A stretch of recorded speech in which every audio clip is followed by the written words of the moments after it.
não é sobre isso que eu vou falar. Eu quero pensar com você e refletir com você sobre os caminhos que temos escolhido, e eu queria ler mais uma vez o texto da história do cego Bartimeu. Quem me conhece sabe, essa é a minha história, praticamente a minha história preferida. Eu gosto da história do Bartimeu, eu me identifico com ele. A partir do verso 46 até o 52,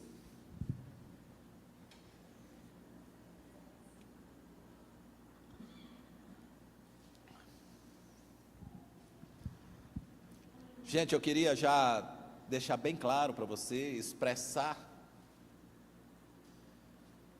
a minha alegria com esse chá que veio aqui, e dizer para você que assim que a gente terminar o culto, ali fora tem chá, tem café, tem bolacha, mas de maneira especial, toma um pouquinho desse chá hoje. Tá bom, tá? Tá muito bom, eu não me contive. Verso 46. E foram para Jericó. Quando Jesus saía de Jericó, juntamente com os discípulos e numerosa multidão, Bartimeu, um cego mendigo, filho de Timeu, estava sentado à beira do caminho e, ouvindo que era Jesus, o Nazareno, começou a gritar: Jesus, filho de Davi, tenha compaixão de mim.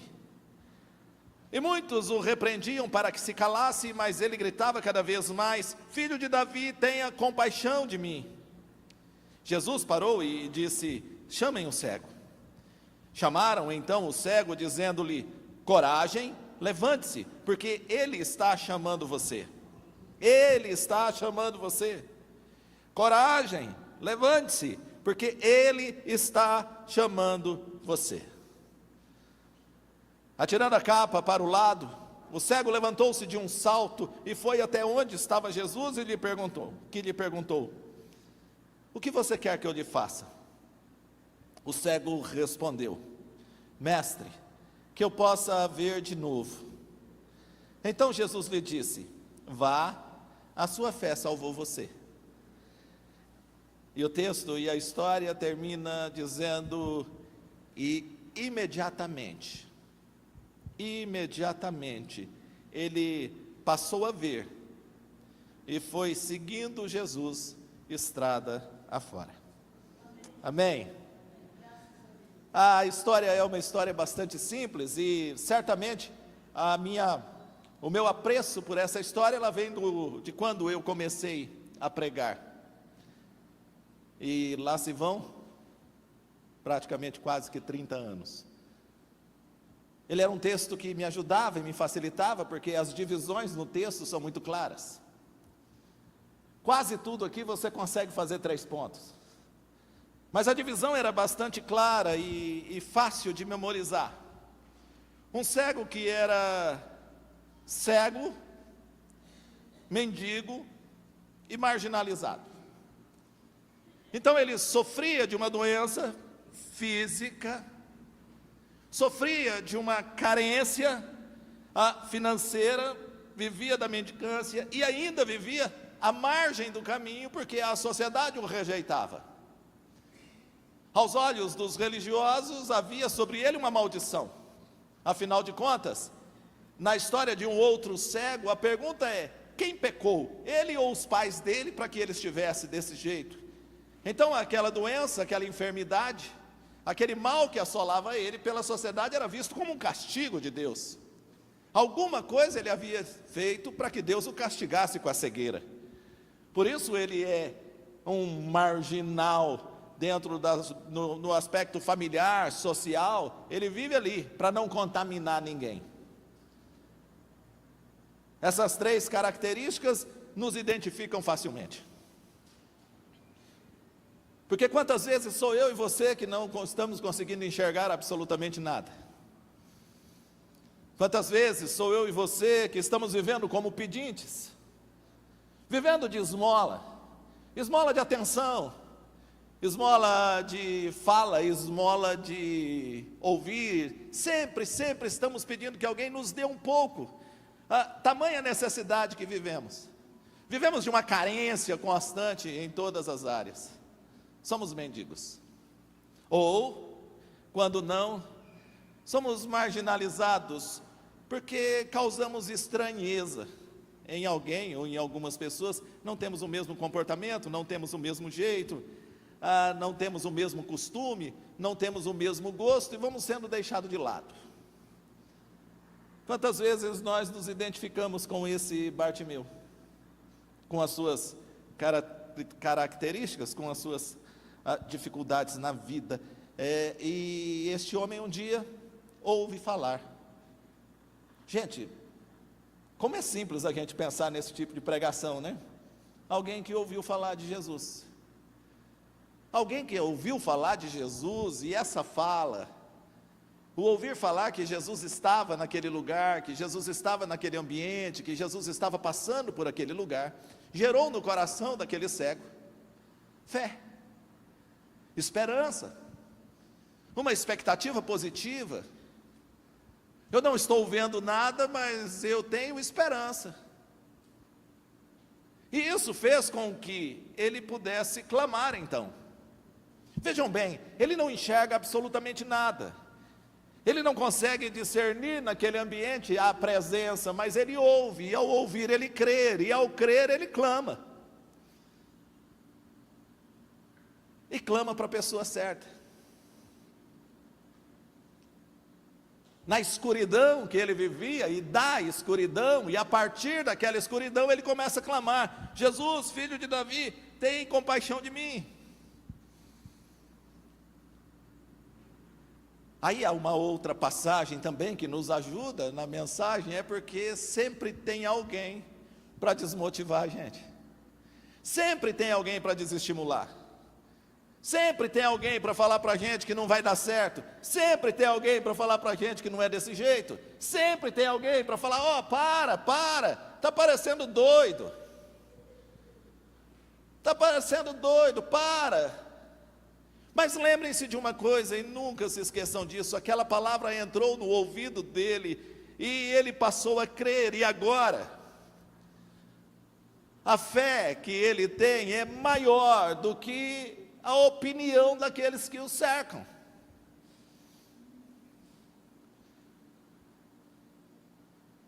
Eu lembro de uma canção, meia antiga, meia nova, eu já não sei mais o que é novo e o que é muito antigo, mas a canção dizia: não importa o que vão pensar de mim, ou não importa o que vão falar de mim, eu quero é Deus.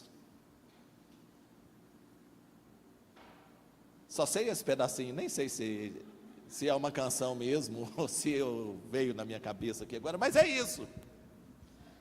Queridos irmãos, tem que chegar uma hora na tua vida que você não vive da opinião dos outros.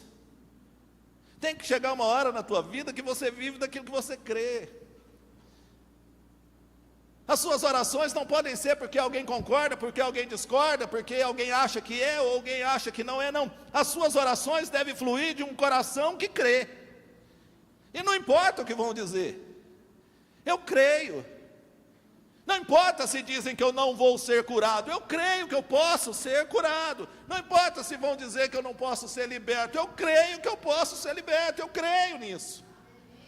É isso que move o coração daquele cego. Então eles dizem: para, você está incomodando o mestre. Não, você não está incomodando o mestre. Jesus não é incomodado por orações, o diabo é. O diabo é. As orações não incomodam Deus, irmãos. Ninguém incomoda Deus com as suas orações.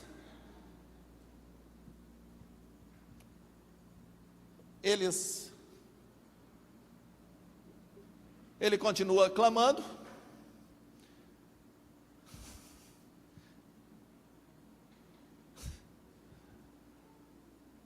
Ó, escuta aí, irmão, senta, você chegou atrasado e fica em pé ainda, senta aí, não, senta aí, pega a sua Bíblia, senta aí. Oh, meu Deus do céu, não vai orar não, ele vai só enrolar eu um pouco, eu que mandei ele vir. Ninguém incomoda Jesus com as suas orações, amém? Então, o que o Bartimeu faz? Clama ainda mais alto. Ah, não é para orar? Não. Vocês vão ver. Eu vou orar mais ainda. E ele começa a orar mais alto. Jesus para e fala assim: chama ele. Chama ele. Pode chamar ele. Vocês vão fazer alguma coisa aqui na frente com ele? Não. Então olha para mim. Vocês vão, deixa, é Oscar? É Oscar, Oscar? Como é que é seu nome mesmo, Oscar? Fala aqui para mim, é Oscar não, como é que é? Márcio? Marcos, pronto, é o Marcos, gente. O Marcos é de Santa Catarina, vai embarcar às 9h45 na rodoviária. Mudou? Conta para mim então o que você vai fazer, que eu mato a curiosidade dos irmãos. É depois de Porto Alegre, bem longe, quase no Uruguai. Você vai para onde mesmo? Para lá? Para Sapiranga, bem longe. E já está com a passagem. E que hora que é o ônibus? 9, não, pode deixar, eu já sei, 9h45. Então, espera aí agora, senta aí agora. Ó, ele vai 9h45. Calma. Tá bom, mas se você não deixar eu falar, como é que eu vou falar? Então, fica quietinho. Aqui, ó, ele vai 9h45 e ele precisa de ajuda para comer no caminho.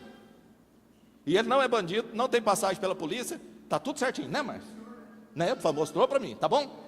Então, depois do culto, se alguém quiser ajudar o Márcio a chegar lá em Sapiranga, lá perto do Uruguai, ou da Argentina, para frente ainda, mas é longe para onde ele vai.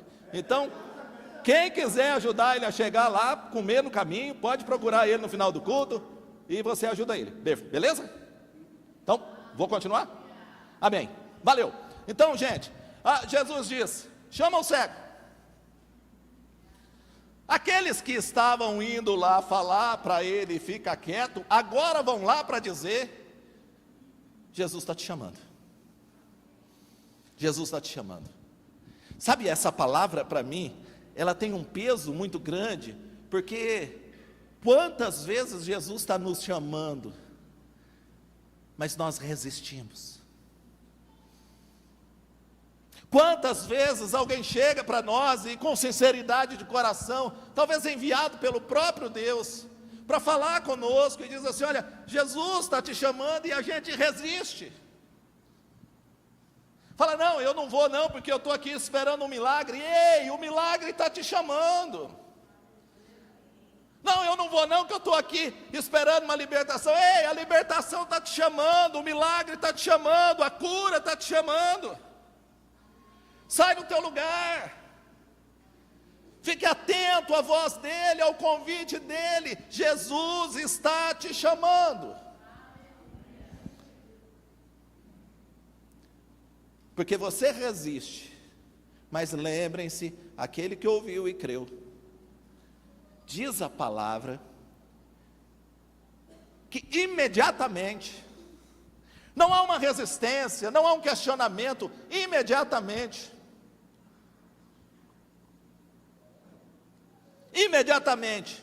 ele atira a capa para o lado, levanta de um salto e vai até Jesus. Responder uma pergunta que aos nossos olhos bastante óbvia, mas que eu e você muitas vezes temos dificuldade de responder. Ele chega diante de Jesus e Jesus pergunta para ele, o que queres que eu te faça? Eu devo ter pregado sobre esse texto umas 50 vezes na vida. E todas as vezes a minha pergunta é a mesma. E se Jesus aparecesse para você hoje e perguntasse para você, o que queres que eu te faça? O que você responderia? Você vai contar uma história? Você vai fazer um arrudeio? Você vai falar um negócio aqui, outro negócio ali, outro negócio ali? Sabe o que acontece? A gente sofre às vezes e nem sabe o que a gente quer. A gente está orando e nem sabe o que está pedindo. E quem está orando e não sabe o que está pedindo, não consegue se alegrar com a resposta, porque não reconhece que é resposta de oração. Mas ele sabia o que ele queria, porque ele queria aquilo que ele precisava, irmãos. Às vezes nós estamos colocando diante de Deus só desejo, mas já passou da hora de você começar a apresentar as suas necessidades. Você está apresentando desejo, achando que os desejos atendidos resolverão as suas necessidades. Mas o certo é nós orarmos para que as nossas necessidades sejam resolvidas, porque curados, sarados, libertos, saudáveis, nós possamos trabalhar para realizar os nossos desejos. Então ele pergunta: o que quer que eu te faça? A resposta é de quem sabe o que precisa. E ele responde: eu quero ver. Eu quero voltar a ver. O texto diz que Jesus deixa bem claro que aquela fé que surge com aquele ouvir é que gera agora esse resultado. Vá, a sua fé salvou você. Imediatamente ele passou a ver e foi seguindo Jesus, estrada fora. E toda essa introdução é para nós refletirmos nesse verso final. Queridos irmãos, muitos de nós um dia estivemos em situações bem piores do que nós estamos.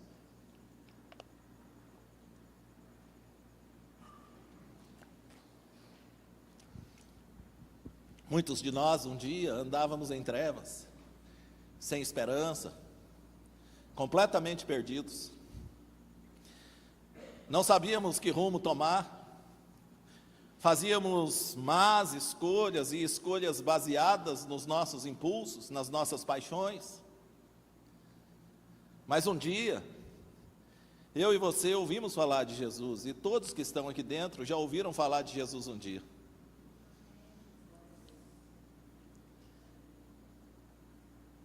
E certamente a grande maioria de nós, ao ouvirmos essa palavra, como diz na revista Passo a Passo com Cristo, na lição 1, ouviu, creu com o coração. Não é assim a sequência, não é, cara? Estudei, das poucas coisas que eu lembro bem na vida, está essa lição do Passo a Passo com Cristo 1, do João Leão Xavier. Ouviu a palavra, creu com o coração. Um dia eu e você ouvimos essa palavra e cremos com o coração. E nessa caminhada com Cristo, fomos curados de muitas coisas. Fomos libertos de tantas outras. A maioria de nós aqui temos uma experiência de um encontro com Jesus. Temos uma experiência de um encontro com Jesus, temos experiência de batismo, temos experiência de muita coisa, e temos a experiência de sermos transportados do reino das trevas para o reino do Filho de Deus. Antes andávamos em trevas, mas os nossos olhos se abriram.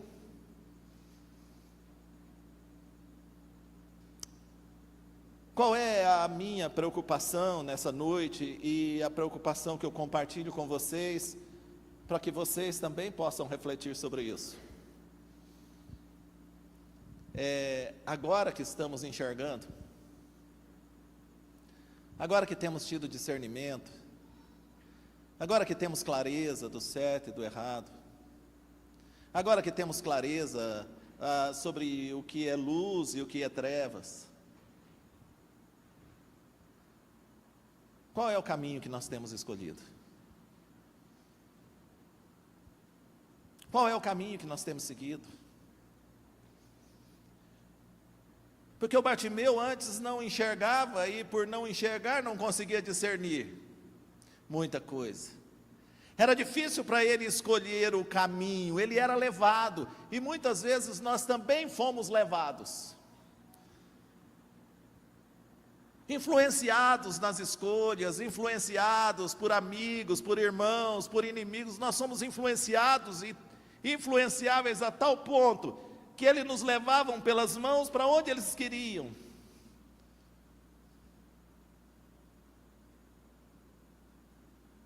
Mas tivemos a experiência de termos os nossos olhos abertos e agora não precisamos mais ser levados ou sermos levados pelas mãos, para lugar nenhum, porque temos discernimento.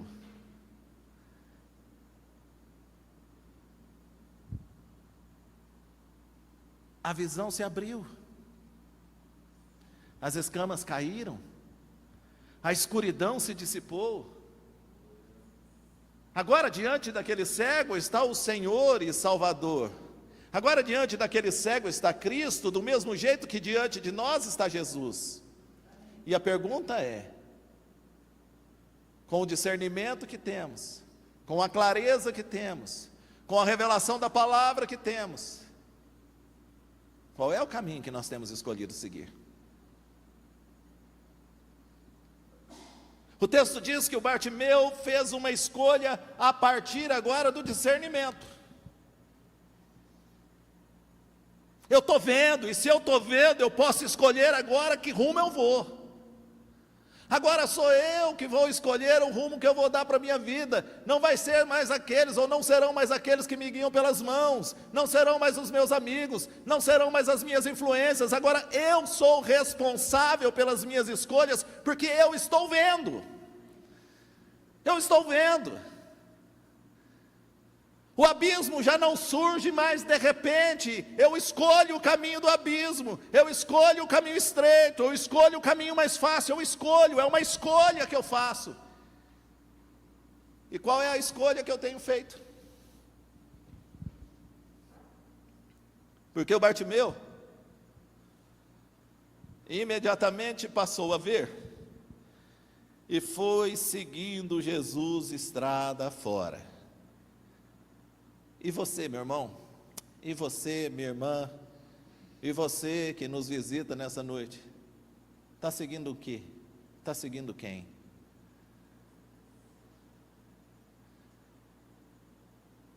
Quem é o seu norte?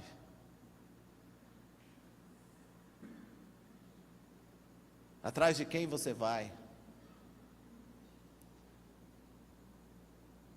Quem é que pauta as suas escolhas, que define o que você quer?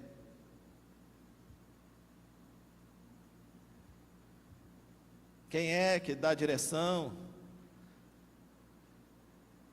palavra nas suas decisões? É importante nós pensarmos sobre isso. Porque não são poucas as pessoas que, curadas e libertas, continuam escolhendo o caminho errado. Não são poucas as pessoas que, curadas e libertas, continuam escolhendo o caminho da incredulidade, o caminho do desespero, o caminho da raiva, o caminho do ódio. Pasmem vocês, não são poucos os irmãos que, tendo sido resgatados por Cristo, escolhem o caminho da vingança, como se o caminho da vingança fosse o caminho da justiça. Escolhe o caminho do ódio, do mal, da violência.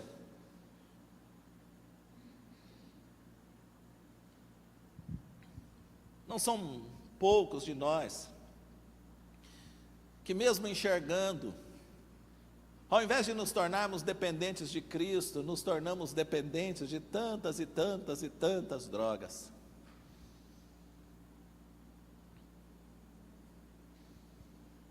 E aí, não se iludam, não se iludam, porque às vezes você me ouve falando de droga e pensa logo em maconha, crack e cocaína, e álcool. Ah, irmãos, tem muita gente se drogando, tem muita gente dependente, tem muita gente se entregando a outros tipos de droga.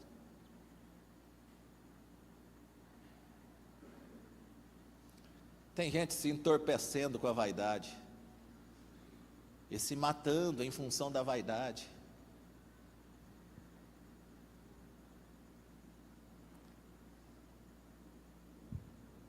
Que caminho você tem seguido? Quem é o seu mentor num tempo de tanta mentoria? Num tempo de tanta mentoria, eu queria mesmo convidar você a se permitir mentorear pela palavra e pelo Espírito. Deixa Jesus mentorear, deixa Jesus instruir, alinhar, direcionar a sua mente. Ande pelo caminho de Cristo.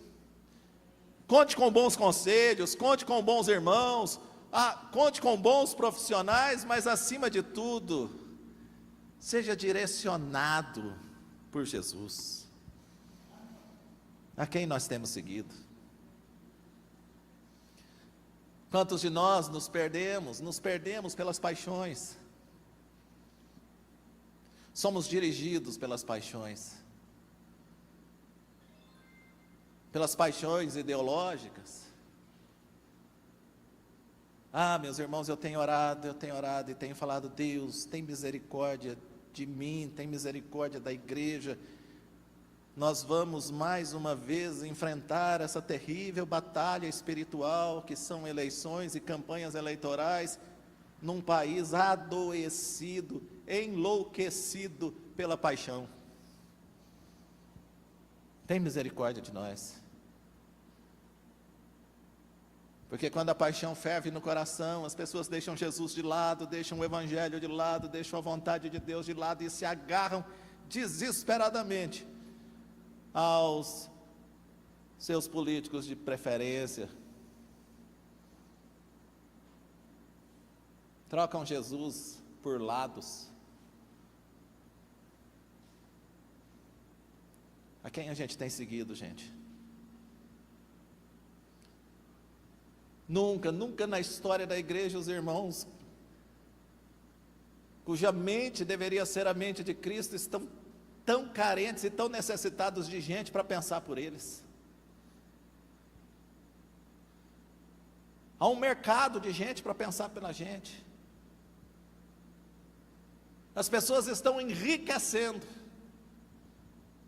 porque a gente está pagando para eles pensar por nós, porque a gente não quer pensar mais. A gente quer que alguém pense pela gente, orienta a gente. Orienta. Irmãos, está aqui, ó. Não tem orientação melhor para a sua vida do que essa aqui. Aqui estão as orientações que você precisa. Quer saber como é que você deve dirigir a sua vida financeira? Está aqui as orientações para a sua vida financeira. Quer saber como é que você dirige a sua saúde? Está aqui orientações para você. Aqui tem orientações para você, irmão. Aqui tem orientações para você. Por isso, pastor não é mentor. Por isso, pastor não é psicólogo. Eu não resolvo as suas crises emocionais, os seus problemas emocionais, eu não resolvo eles. Eu não sou coaching de finanças, não sou coaching de saúde, eu não sou absolutamente nada disso. Eu sou só um pregador do Evangelho e alguém que deve aconselhar vocês baseado no Evangelho e nem baseado no que eu acho. Porque às vezes eu acho uma coisa e o Evangelho diz outra, e eu preciso dizer o que o Evangelho diz, não o que eu acho, porque às vezes eu acho algumas coisas que se parecem muito mais com o diabo do que com Deus. Às vezes eu quero dar uns conselhos assim, que é muito carnal, mas é muito da carne mesmo. Aí eu penso e digo assim: não, você é pastor, então você precisa dar conselho, conselho de pastor. E conselho de pastor, irmãos, eu ia falar amor, que eu ia usar a Cássia como exemplo aqui. Conselho de pastor às vezes não é conselho bom para você, mas é o que temos. Estou lembrando essa semana, a Cássia me mandou uma mensagem. A Cássia é minha esposa, tá? Me mandou uma mensagem, não sei nem onde eu estava. Devia estar em algum lugar. Tipo, na rede e ela na cozinha. Tipo, um lugar bem longe dela, eu devia estar. Ela estava no quarto, eu estava na rede, eu não lembro. Eu estava em casa? Não, né? Eu estava viajando. E aí, aquela mensagem mais terrível, gente, eu vou falar para vocês e confesso para vocês. Pensa uma mensagem difícil de receber, foi a mensagem que eu recebi da Cássia. Porque ela falou assim: eu quero falar com o pastor. Eu falei: deu ruim para mim. Alguma coisa eu fiz de errado, porque a minha mulher não quer falar comigo, quer falar com o pastor. Ela falou: Fabiano, Ó, eu não quero que você me responda como meu marido. Eu quero que você me responda como pastor. Igual você responderia para qualquer pessoa que te apresentasse esse problema. Irmãos, até ela terminar essa mensagem, eu já estava com 3 tipos de ansiedade, já a psoríase, já ataca, já dá caspa na cabeça, dá coceira nas costas. O que essa mulher quer conversar com o pastor, gente? Mas eu disse, manda aí, pode mandar, estou aqui, o pastor está aqui. Quase que eu mandei de volta, graça e paz, irmã. Porque, não sei se vocês sabem, mas batista cumprimenta com graça e paz, tá? Quem cumprimenta com paz do Senhor é assembleiano. Batista fala graça e paz do Senhor Jesus. Então, e sem problema nenhum com os assembleianos, eu amo os assembleianos, mas batista fala graça e paz. Voltando. Aí eu falei, pode escrever. Aí ela foi lá e escreveu. Irmãos, pensa num pastorzão, Francisco. E aí, pastor mesmo, respondi em 3 pontos. Fez a pergunta para mim, eu falei, bom, então, deixa eu te falar. Primeiro, esse. Segundo, isso. E terceiro, isso. E como um bom pastor, eu falei, só que você faz o que você quiser. Sabe por quê? Porque a responsabilidade da sua atitude, da sua escolha, não é minha, é sua. Eu dou conselho, mas quem toma a decisão é você. Eu digo o que a Bíblia diz e você faz se você quiser, e assume as consequências. Porque quem assume as consequências das suas escolhas, irmãos, não sou eu. Embora no caso até seria, né? Porque a mulher é minha, eu sobrar para mim depois, mas tudo bem. Mas quem assume as consequências da escolha que faz é você. Então lembra disso, olha, que caminho eu estou seguindo agora que eu enxergo. E quem eu estou deixando dirigir a minha mente. Irmãos, Deus foi tão bom conosco, que sabendo que nós não somos assim muito regulados, e venhamos e convenhamos, tá? Num teste mesmo aqui, num teste bem feito, numa anamnese bem feita, a fila do CAPS fica grande. Conhecem o CAPS? É só você ver o tanto de remédio para a cabeça que nós andamos tomando. Quem é que está dirigindo você? Deus foi tão bom com a gente, que sabendo que a gente não é muito bom da cabeça, a maior parte de nós, tem uns que acham que é bom, que são os mais doidos. Você quer ver uma pessoa maluca mesmo, ela fala, tem problema nenhum. Aí você fala assim, esse está doido, esse está tão doido que ele já não consegue ver problema nenhum mais na vida, tem problema nenhum. Deus nos deu do Espírito dele, para nos orientar, para nos convencer, para nos guiar. Irmãos, Deus nos deu do Espírito dele, e nós estamos contratando gente para fazer isso.